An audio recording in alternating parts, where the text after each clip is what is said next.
Yo, what's going on? It's Terrell, Hall of Fame, D-Line, TBKC, and all that sweet, beautiful, wonderful shit. And y'all forgive me, I'm tired. I got my pajamas on. um, Situations, I tell you. But it's all working out. Anyway, this situation with the breeders, handlers, judges, arguing about conformation. Either the dog has good conformation or it doesn't.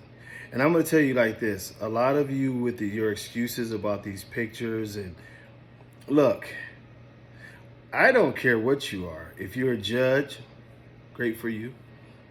If you're a handler, great for you. If you're a breeder, great for you. Tell the fucking truth though. The reason why we see so many of these so-called professional handlers, and I'm not saying that in an insulting way, but maybe I am. But the reason why they are pulling and tugging and changing everything about your dog is because your dog doesn't have the greatest conformation. Now, yes, we do know sometimes it's just to get the perfect stack, but at the end of the day, when it boils down to it is that we have to get to a point where we understand that either the dog is good or it's not. Either the dog is in really great condition or it's not. Either the dog has a good top line or it doesn't. Bottom line, that dog should be able to natural stack, and you see how great the overall conformation is. When you start to move that dog and he starts to move around the ring, you really get a good idea about the overall conformation of the dog. You people who are doing all of these super stacks, stretching the dog out, twisting the paws in because you don't want them to look easty-westy and all these different things, it does not change the actual structure of what the dog really is. It makes you a great handler slash performer that you can make a dog pose a certain type of way to look better than what it is, but the reality of what the dog is what it should be judged on. And this is why a good friend of mine, Skip Miller, his favorite thing to talk about is putting a dog in motion, it seems like. But I understand, because it's one of my favorite things, because once you put that dog in kinetic motion, all flaws come out. If that dog has a high rear, if that dog has bad top line, bad feet, when they start moving, they can't hide it because they're not posing. They're just moving by nature. They're not doing anything else.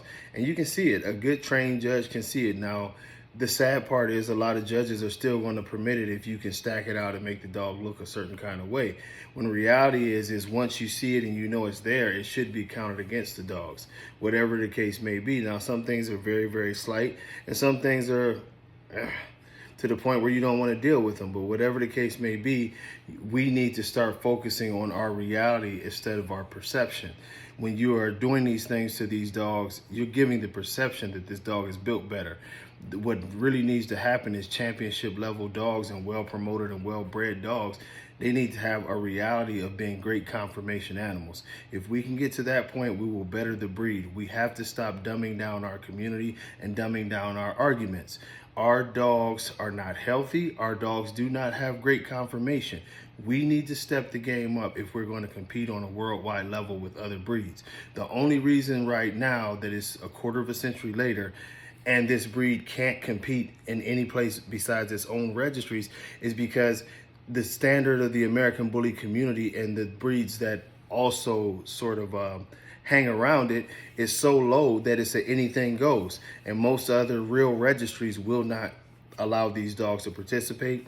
And to be honest, they can't participate because you're not participating against other dogs. You're participating against your own standard.